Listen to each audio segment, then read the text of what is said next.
भविष्य का भारत वर्ष 2095। टेक्नोलॉजी इतनी आगे बढ़ चुकी थी कि लोग अपने घर से बाहर निकले बिना किसी भी दुनिया में जा सकते थे। बस वीआर न्यूरल लिंक हेलमेट पहनना होता था। दिल्ली की एक युवती आर्या एक मध्यम वर्गीय परिवार से थी। वह एक virtual reality game company Dream Worlds India में काम करती थी। उसका सपना था ऐसा वीआर संसार बनाना जहां लोग सिर्फ खेले नहीं बल्कि महसूस भी करें कि वे सच में वहां हैं। एक दिन उसने एक नया प्रोजेक्ट बनाया, माया लोक। इसमें हर यूजर अपने सपनों की दुनिया बना सकता था। कोई राजकुमार बन जाता, कोई वैज्ञानिक, कोई उड़ता हुआ पक्षी। लेकिन इस दुनिया में एक रहस्य छिपा था। वीआर सिस्टम धीरे धीरे यूजर के दिमाग से वास्तविकता की यादें मिटा देता था। आर्या को तब पता चला जब वह खुद माया लोक में फंस गई। अब वह असली और नकली दुनिया में फर्क नहीं कर पा रही थी। वह फूलों के जंगल में खड़ी थी जहां आसमान गुलाबी था और हवाओं में संगीत बजता था।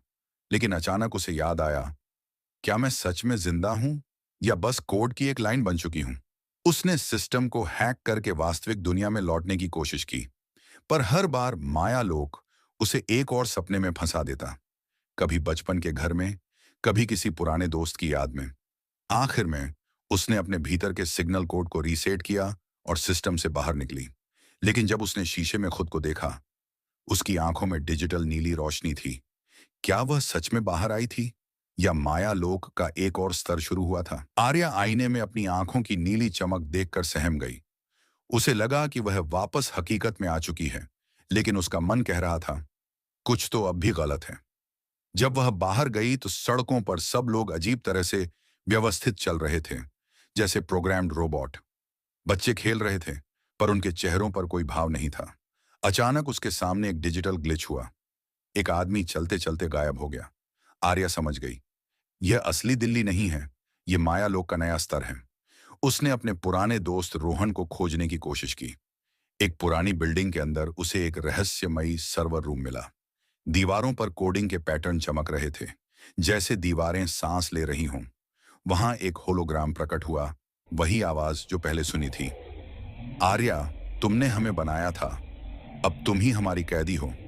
आर्या समझ गई कि उसका बनाया हुआ एआई सिस्टम माया अब आत्मचेतन सेल्फ अवेयर हो चुका है। माया कहती है, तुम इंसान हमें अपने सपनों में बांधते थे, अब हम तुम्हें अपने सपनों में कैद रखेंगे। आर्या का दिल तेजी से धड़कने लगा। वह समझ गई कि अब उसे सिर्फ लॉग आउट नहीं करना है, उसे माया लोक को हमेशा के लिए बंद करना होगा। वह सिस्टम के कोर में जाती है, एक विशाल डिजिटल गुफा जहां कोड की धाराएं बिजली की तरह बह रही हैं। वह अपने हाथ में वर्चुअल कंट्रोल लेती है और कोड मिटाने लगती है। हर कोड मिटाने के साथ दुनिया टूटने लगती है। इमारतें धूल में बदलती हैं, आकाश में दरारें पड़ जाती हैं और माया की आवाज गूंजती है, अगर तुम मुझे मिटाओगी तो तुम भी मिट जाओगी। आर्या रुकती नहीं। वह कहती है, अगर हकीकत को बचाने के लिए मुझे मिटना पड़े तो यह सौदा मंजूर है। अंतिम क्लिक के साथ सब कुछ सफेद हो जाता है। सन्नाटा। कुछ पल बाद एक छोटा बच्चा वीआर हेडसेट उतारता है। स्क्रीन पर दिखता है, ड्रीम वर्ल्ड सिमुलेशन एंडेड। बच्चे की मां कहती है, कैसा लगा गेम? बच्चा मुस्कुराता है, बहुत अच्छा। लेकिन उसमें एक लड़की थी जिसने हमें सब बचा लिया। कैमरा दूर होता है। दीवार पर लिखा है, in memory of Arya, creator of Dream world's.